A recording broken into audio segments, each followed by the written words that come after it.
GS classes में आप सबका स्वागत है। तो आज हम डिस्कस करेंगे 22/10/2018 group D previous year question जो होगा थर्ड शिफ्ट का यानी तीसरा शिफ्ट का हम क्वेश्चन आज डिस्कस करेंगे। तो चलते हैं अपने क्वेश्चन की तरफ। हमारा पहला क्वेश्चन है,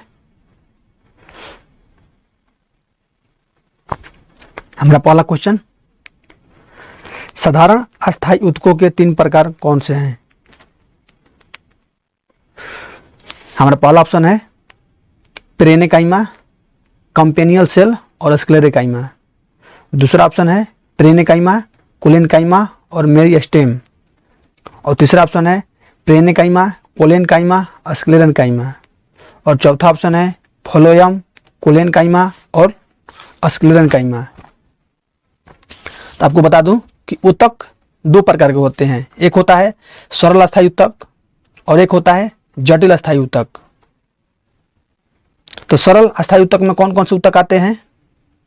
जो सरल अस्थायी ऊतक होते हैं वो समरूप कोशिका के बने होते हैं।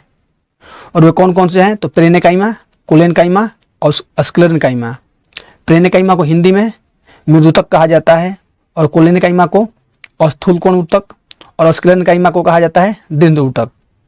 तो हमारा ऑप्शन नंबर इसमें पेरेनिकाइमा, कोलेनकाइमा और स्क्लेरेनकाइमा कौन सा ऑप्शन है? तो ऑप्शन नंबर जो सी दिखाई दे रहा है वो हमारा राइट आंसर है, ऑप्शन नंबर सी। तो चलते हैं अपने अगले क्वेश्चन पर। हमारा अगला क्वेश्चन है, कौन सा नाम ग्रीक भाषा में आया है जिसका अर्थ है सिंधु नदी के पार का क्षेत्र? हमारा ऑप्शन है भारत, जम्बूद्वीप, आर्यवर्त, भारतवर्ष। तो सिंधु नदी को इंडस नदी भी कहा जाता है। सिंधु नदी को इंडस नदी, और इंडस यानी इंडस से इंडिया बना था और इंडिया का हिंदी भारत होता है। तो हमारा जो आंसर होगा वो होगा भारत। भारत नाम ग्रीक भाषा में आया है जिसका अर्थ सिंधु नदी के पार का क्षेत्र होता है। तो ऑप्शन नंबर ए हमारा राइट आंसर होगा, क्योंकि भारतवर्ष इंडिया का हिंदी नहीं है, इंडिया का हिंदी भारत होता है। तो हमारा आंसर होगा भारत, क्योंकि सिंधु नदी को इंग्लिश में इंडस नदी भी कहा जाता है, इंडस रिवर। तो इंडस से इंडिया यानी कि भारत। तो ऑप्शन नंबर ए हमारा राइट आंसर होगा।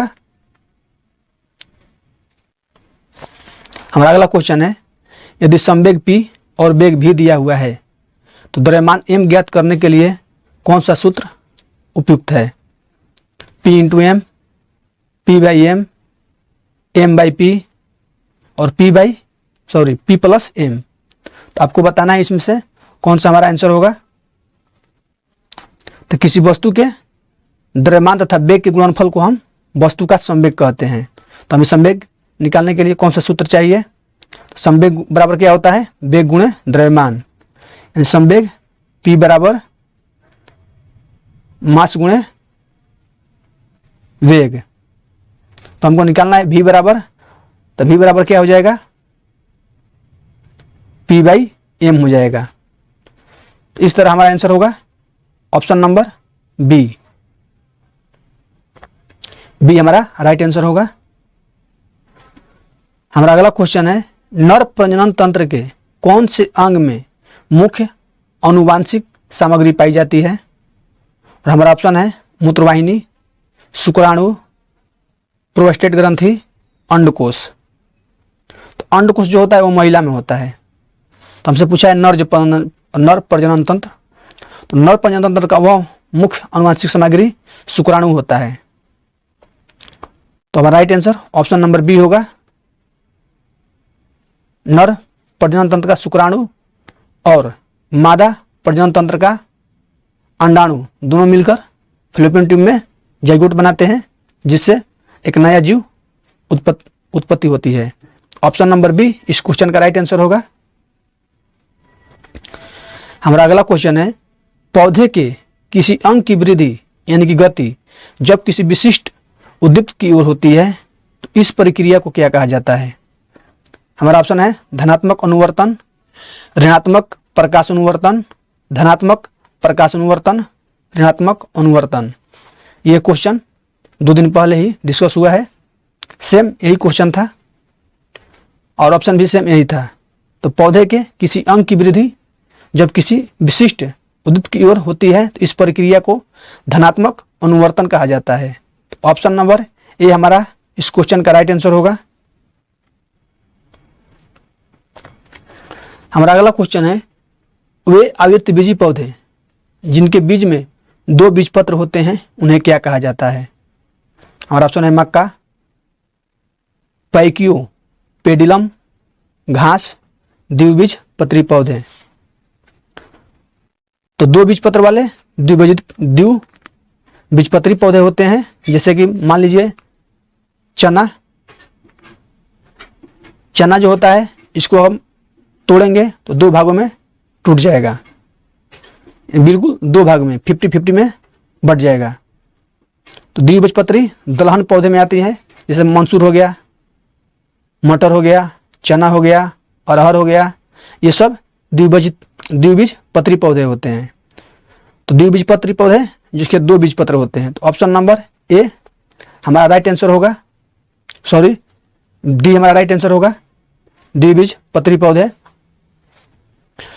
द्विबीजपत्री पौधे के जो फूल होते हैं वो 4 भाग या 5 भाग में निकलते हैं। जैसे मान लीजिए कि जो चने का फूल होता है उस फूल में देखिएगा तो 5 भाग होगा, लेकिन इसको ऐसे फूल भी होता है जैसे गुलाब का फूल, उसमें तो अनगिनत होता है, लेकिन इसमें द्विबीजपत्री पौधे में 4 या 5 भागों में फूल बटे होते हैं। तो ऑप्शन नंबर डी हमारा राइट आंसर होगा।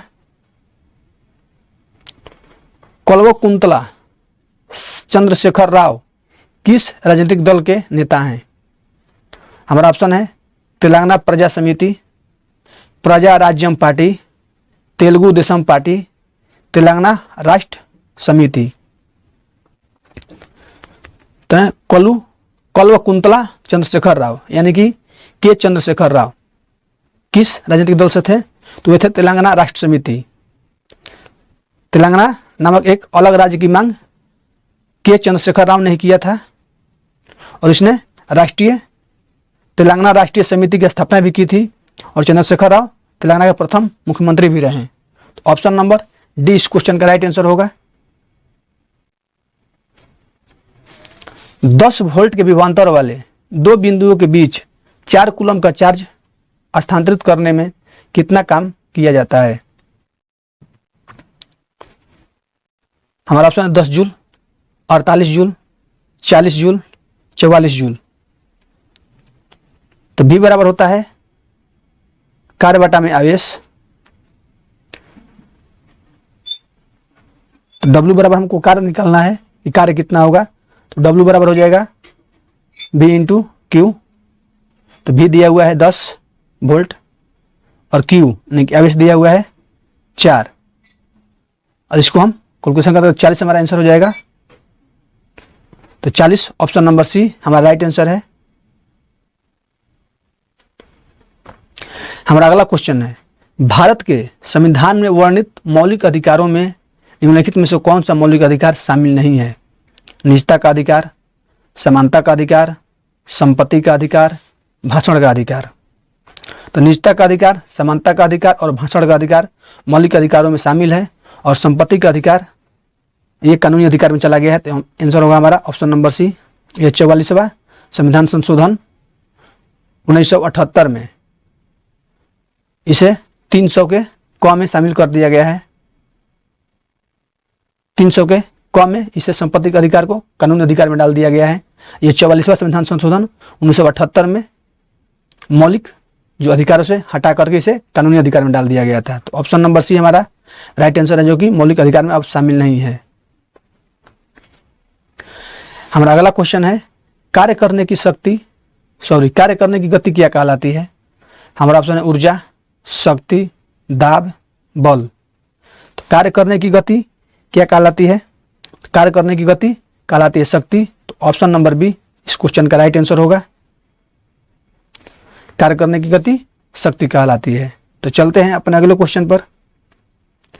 अगर आप हमारे चैनल पर पहली बार आए हैं तो आप हमारे चैनल को सब्सक्राइब करें, शेयर करें एंड लाइक करें, और कमेंट में अपना स्कोर जरूर बताएं कि आपने कितने क्वेश्चन सही किए हैं और कितने गलत। तो हमारा क्वेश्चन है, यदि 2 बिंदुओं के मध्य 3 कूलम का आवेश ले जाने के लिए किए गए कार्य की मात्रा 72 जूल है, तो इन बिंदुओं के बीच विभवांतर क्या होगा? तो V बराबर W/Q होता है, V बराबर W/Q। तो हमें निकालना है V, तो W दिया हुआ है यानी कि वर्क 72, और हमारा आवेश दिया हुआ है कि कूलम 3, 24 तियां 72, तो V बराबर 24 आ जाएगा। तो 24 वोल्ट हमारा राइट आंसर होगा। ऑप्शन नंबर ए हमारा राइट आंसर है, 24 वोल्ट। चलते हैं अपने अगले क्वेश्चन पर। हमारा अगला क्वेश्चन है, किसने आधुनिक आवर्त सारणी का प्रस्ताव दिया था? मिडलिफ, न्यूलैंड, डोब्रेनियर, मुजली। जो मुजली है वो मुजले होगा, यहाँ पर मिसप्रिंट हो गया है। तो किसने आधुनिक आवर्त सारणी का प्रस्ताव दिया था? तो वो था मुजले। तो ऑप्शन नंबर डी इस क्वेश्चन का राइट आंसर है। तो चलते हैं अपने अगले क्वेश्चन पर। निम्नलिखित में से कौन सा पाइथागोरियन त्रिक है?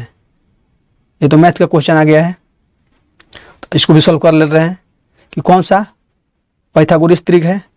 तो पाइथागोरस त्रिक का क्या होता है? तो कर्ण स्क्वायर बराबर लंब स्क्वायर प्लस आधार स्क्वायर। आधार स्क्वायर, तो मान लीजिए आपको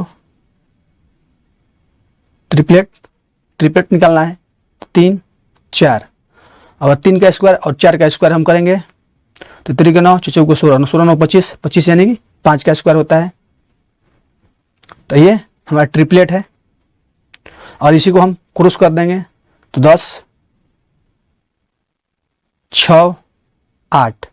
तो आपको बताना इनमें से जो ऑप्शन दिया हुआ है उनमें से कौन सा त्रिक है।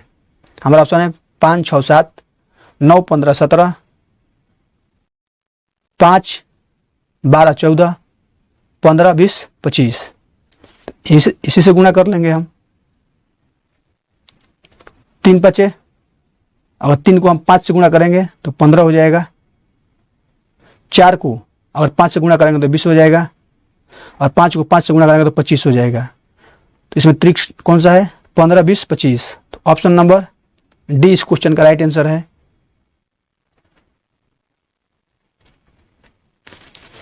हमारा अगला क्वेश्चन है, गुरुत्व द्वारा किया गया कार्य निम्न में से किस पर निर्भर नहीं करता है? और हमारा ऑप्शन है उस पथ पर जिस पर वस्तु गतिमान है। ऑप्शन नंबर बी है वस्तु की आरंभिक और अंतिम अवस्थाओं में परिवर्तन के अंतर पर। ऑप्शन नंबर सी है वस्तु की आरंभिक और अंतिम अवस्थाओं के ऊर्ध्वाधर ऊंचाइयों के अंतर पर। और चौथा ऑप्शन है वस्तु की क्षैतिज अवस्था में अंतर पर। तो आपको बताना है गुरुत्व द्वारा किया गया कार्य किस पर निर्भर नहीं करता है। तो वस्तु के क्षैतिज अवस्था के अंतर पर गुरुत्व द्वारा किया गया कार्य निर्भर करता है। वस्तु के आरंभिक और अंतिम अवस्थाओं के ऊर्ध्वाधर ऊंचाइयों के अंतर पर भी करता है, यानी कि ये सही है, ये भी सही है। वस्तु की आरंभिक हम आपराधिक पढ़ दिए हैं, तो वस्तु की आरंभिक और अंतिम अवस्थाओं में परिवर्तन के अंतर पर भी, जो कि गुरुत्वाकर्षण के बारे में सही लिखा हुआ है, और उस पथ पर जिस पर वस्तु गतिमान है उस पर गुरुत्व द्वारा किया गया कार्य निर्भर नहीं करता है। तो ऑप्शन नंबर ए हमारा इस क्वेश्चन का राइट आंसर होगा।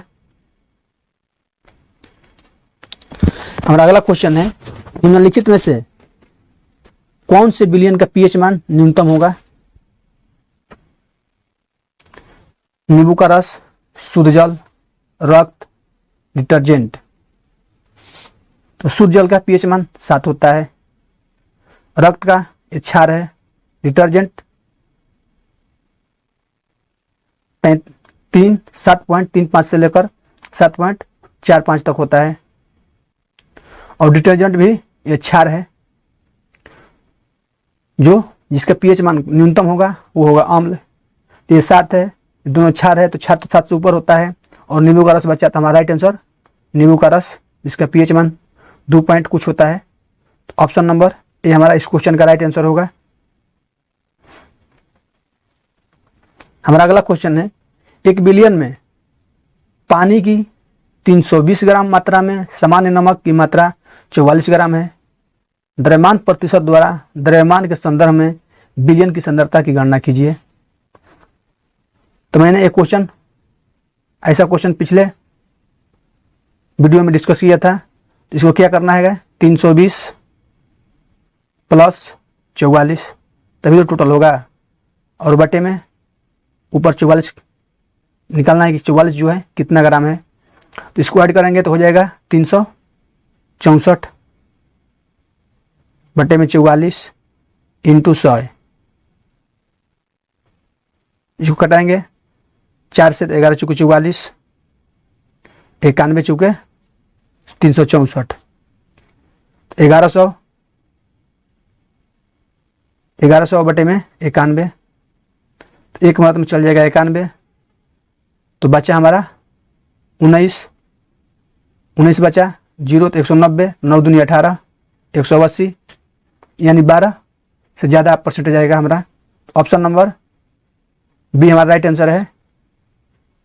इस क्वेश्चन का आंसर ऑप्शन नंबर बी होगा, 12.09%। डी नहीं होगा क्योंकि जो डी दिया है वो ग्राम में दिया है, तो हमें परसेंटेज में निकालना है। यहाँ पर लिखा है द्रव्यमान प्रतिशत कितना है, तो प्रतिशत हमको निकालना है, तो प्रतिशत ऑप्शन नंबर बी है हमारा आंसर, ऑप्शन नंबर बी हो जाएगा। और इसको हम पूरी तरह से कैलकुलेशन करेंगे तो 12.09% हमारा आंसर आ जाएगा। हमारा अगला क्वेश्चन है, निम्नलिखित में से कौन सा कथन 25 डिग्री सेल्सियस के विभिन्न माध्यमों में ध्वनि की गति के बारे में सत्य है। ये क्वेश्चन जस्ट कल ही वाला क्लास में ये क्वेश्चन सेम था, बस कुछ अक्षर का हेरफेर था। हमारा कथन ए दिया हुआ है कि स्टील में ध्वनि की गति 5960 किलोमीटर पर सेकेंड है, और निकेल में ध्वनि की गति 6040 मीटर पर सेकेंड है। आपको बताने में से कौन सा सही और कौन सा गलत है। तो स्टील में ध्वनि की गति जो होती है 5960 मीटर पर सेकेंड होता है, और निकेल में ध्वनि की गति 6040 मीटर पर सेकेंड होता है 25 डिग्री सेल्सियस पर। यहाँ पे पूछा है 25 डिग्री टेम्परेचर पे कितना चाल होता है। तो इस तरह हमारा आंसर केवल 20 सत्य है, क्योंकि ऑप्शन नंबर जो कथन ए दिया हुआ है उसमें किलोमीटर पर सेकंड दिया हुआ है और ये मीटर पर सेकंड होता है। तो अगर यहाँ पर के नहीं होता तो ये भी सही होता, यानी कि दोनों सही हो जाता है। यहाँ पर किलोमीटर लिख दिया है इसलिए गलत हो गया है। तो ऑप्शन नंबर ए हमारा राइट आंसर होगा, जो कि केवल 20 सत्य है। हमारा अगला क्वेश्चन है, 12 केजी की एक वस्तु को भूमि से एक निश्चित ऊंचाई पर रखा गया है। यदि वस्तु की स्थितिज ऊर्जा 480 जूल है तो भूमि से वस्तु की ऊंचाई ज्ञात कीजिए। दिया गया जी है 10, जी का मान 10 रखना है। हमारा ऑप्शन है 8.73 मीटर, 8.03 मीटर, 4 मीटर, 7.73 मीटर। तो यहाँ पर फॉर्मूला लगता है W बराबर mgh, W बराबर mgh। तो W जो दिया है कार्य हमारा दिया हुआ है 480, M दिया हुआ है 12, G हमको 10 लेकर चलना है और H निकालना है। तो 0 से 0 कटा देंगे, बच्चों का 48, H बराबर निकल के आ गया 4। तो हमारा आंसर होगा option number C 4 meter. Clear है। और अगला क्वेश्चन, फिल्म बैडिट क्वीन में मुख्य अभिनेत्री कौन थी। जो बैडिट क्वीन है वो एक डाकू थी, फूलन देवी, उन्हीं पर आधारित एक यह मूवी बनी थी बैडिट क्वीन। इसमें जो अभिनेत्री थी यानी फूलन देवी की जो रोल अदा की थी वो कौन थी। हमारा ऑप्शन है रेखा, विद्या बालन, हुमा कुरैशी, सीमा विश्वास। तो फिल्म बैडिट क्वीन में जो मुख्य अभिनेत्री थी वो थी सीमा विश्वास। ऑप्शन नंबर डी इस क्वेश्चन का राइट आंसर होगा। निम्नलिखित में से कौन मुकुलन द्वारा प्रजनन करता है। हमारा ऑप्शन है हाइड्रा, यूग्लिना, अमीबा, प्लाज्मोडियम। तो मुकुलन विधि द्वारा हाइड्रा प्रजनन करता है। मुकुलन जो होता है एक अलैंगिक प्रजनन है।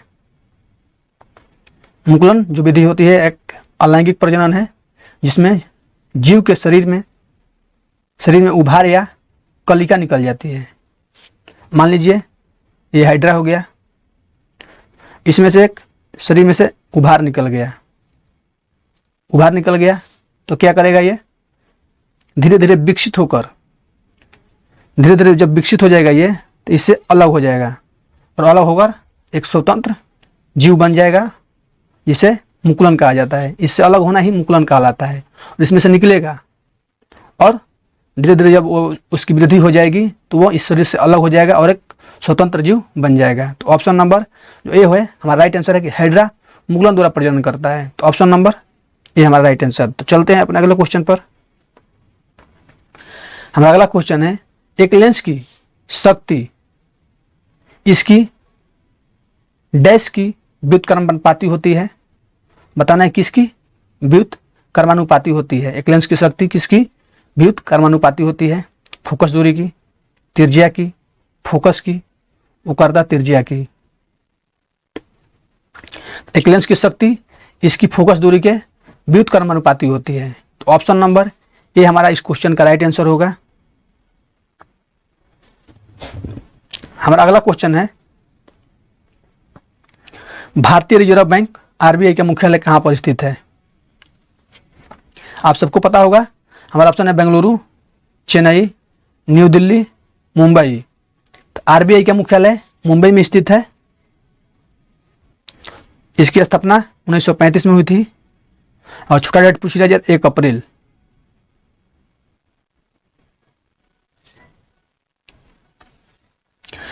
हमारा अगला क्वेश्चन है, परमाणु क्रमांक कौन परमाणु क्रमांक वाला तत्व क्षारीय ऑक्साइड बनाएगा। 17, 14, 11 और 7। तो परमाणु संख्या कौन है, तो तत्व कौन सा है, तो तत्व होगा 11। 11 किसका होता है, सोडियम का। तो सोडियम जो तत्व है वो एक क्षारीय ऑक्साइड है। तो ऑप्शन नंबर सी हमारा राइट आंसर होगा कि परमाणु संख्या 11 वाला तत्व क्षारीय ऑक्साइड बनाएगा, क्योंकि यह सोडियम जो है एक क्षार तत्व है। वो किस वर्ग में रखा गया है, तो पहले वर्ग में रखा गया है। और अब पहले वर्ग और आवर्त कौन सा है, तो तीसरा आवर्त है। बजट की घोषणा के लिए प्रयुक्त परिभाषिक शब्द निम्न में से कौन सा है। हमारा ऑप्शन है द्विवार्षिक वित्तीय विवरण, वार्षिक वित्तीय विवरण, अर्धवार्षिक विवरण, त्रैमासिक वित्तीय विवरण। तो बजट की घोषणा के लिए प्रयुक्त परिभाषिक शब्द निम्न में से कौन सा है, तो बजट की घोषणा के लिए जो शब्द प्रयोग किया जाता है वो किया जाता है वार्षिक वित्तीय विवरण। तो ऑप्शन नंबर बी हमारा इस क्वेश्चन का राइट आंसर होगा। जो बजट होता है वो वार्षिक वित्तीय विवरण होता है कि एक साल में कितना पैसा इंडिया में आया या गया। हमारा अगला क्वेश्चन है, प्रकृति में एक मुक्त तत्व के रूप में कभी नहीं पाया जाता है, वह तत्व कौन सा है। हमारा ऑप्शन है कैल्शियम, कॉपर, औरम, अर्जेंटम। यानी कैल्शियम, कॉपर, औरम मतलब सोना होता है और एजी मतलब चांदी होता है। तो आपको बताना है इसमें से कौन कभी मुक्त रूप में नहीं पाया जाता है। कॉपर जो होता है मुक्त रूप में होता है, चांदी भी मुक्त रूप में होती है और सोना भी मुक्त रूप में। और कैल्शियम जो होता है वह प्राकृतिक में मुक्त रूप से कभी नहीं पाया जाता। ऑप्शन नंबर ए हमारे इस क्वेश्चन का राइट आंसर है। अमोनियम क्लोराइड के एक अणु में कितने परमाणु होते हैं। तो अमोनियम क्लोराइड के एक अणु में कितने परमाणु होते हैं। हमारा ऑप्शन है 5, 7, 4, 6। तो अमोनियम क्लोराइड के एक अणु में 6 परमाणु होते हैं। तो ऑप्शन नंबर हमारा डी इस क्वेश्चन का राइट आंसर है। हमारा अगला क्वेश्चन है, कुतुबुद्दीन ऐबक और रजिया किस राजवंश से संबंधित थी। हमारा ऑप्शन है मामलुक वंश, खिलजी वंश, मुगल वंश, लोधी वंश। तो आपको मान लीजिए कि आपको इसका वंश पता नहीं है, लेकिन ये पता है कि रजिया एक लेडीज है। तो लोधी वंश में कोई लेडीज शासक नहीं थी, खिलजी वंश में भी कोई लेडीज शासक नहीं थी, मुगल में भी कोई लेडीज शासक नहीं थी। तो हमारा बच्चा एक ही ऑप्शन मामूलक वंश, तो ऑप्शन नंबर ए हमारा राइट आंसर होगा। ऐसे भी कुतुबुद्दीन ऐबक और रजिया सुल्तान गुलाम वंश के संस्थापक यानी गुलाम वंश के शासक थे, और कुतुबुद्दीन ऐबक जो था गुलाम वंश का संस्थापक था, और इसे लाख बख्श भी कहा जाता था। ये लाखों का दान देने वाला शासक था, इसीलिए इसे लाख बख्श कहा जाता था। और गुलाम का मतलब मामूलक होता है यानी कि दास। ऑप्शन नंबर ए इस क्वेश्चन का राइट आंसर होगा। यदि किसी वस्तु का भार 200 न्यूटन है तो इसका द्रव्यमान ज्ञात करें। तो W बराबर होता है mg, m इंटू जी। तो हमारा भार दिया हुआ है 200 न्यूटन, 200 न्यूटन जो वो कार्य है W है, और m हमको निकालना है, जी 10 दिया हुआ है। m बराबर क्या हो जाएगा 200 बटे में 10 क्रॉस करेंगे 20, m बराबर 20 यानी कि 20 kg। ऑप्शन नंबर डी इस क्वेश्चन का राइट आंसर है। वैसे भी अगर मान लीजिए फॉर्मूला नहीं याद है W बराबर mg, तो यहाँ पर चारों ऑप्शन सेम है, तो हमको निकालना है द्रव्यमान। द्रव्यमान क्या होता है केजी में होता है, तो केजी में हमारा एक ही ऑप्शन है, वैसे भी हमारा आंसर हो सकता था। अगला क्वेश्चन है गारो खासी जयंतिया पहाड़ी स्थित है। आपको बताना है गारो खासी जयंतिया पहाड़ी स्थित कहाँ पर। हमारा ऑप्शन है मेघालय में, नागालैंड में, असम में, सिक्किम में।